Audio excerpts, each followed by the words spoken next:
Bonjour, en cette journée du 10 décembre, journée des droits humains, où nous allons les uns et les autres peut-être faire briller une bougie pour être en communion avec celles et ceux qui sont victimes de répression, qui sont emprisonnés, il faudrait à mon sens aussi reparler de l'esclavage. Il y a quelques jours, j'insistais sur la nécessité d'être vigilant, de faire en sorte de ne pas oublier que dans le monde entier aujourd'hui, en différents endroits et même chez nous, il y a des femmes, il y a des hommes, il y a même des enfants qui sont victimes de l'exploitation par d'autres femmes, d'autres hommes, d'autres citoyens qui exploitent la misère humaine.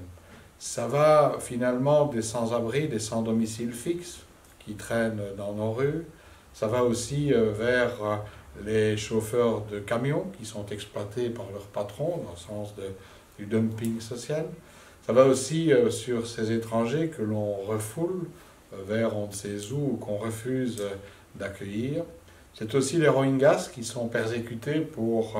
leurs convictions religieuses. C'est aussi ces drames que l'on a vus en Libye. Et finalement, nous sommes attentifs à ces situations quand les caméras sont braquées sur ces situations.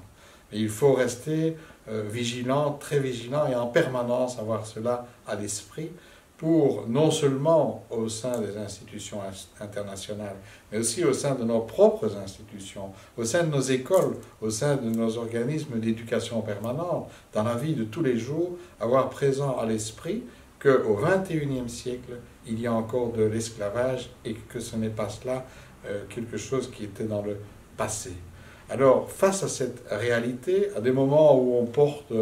quelquefois un ruban rouge, un ruban blanc, un ruban rose, peut-être faudrait-il imaginer aussi un symbole, par exemple des menottes brisées, portées à la boutonnière ou ailleurs pour démontrer que finalement nous sommes conscients, nous sommes déterminés à lutter contre ce drame finalement de notre XXIe siècle.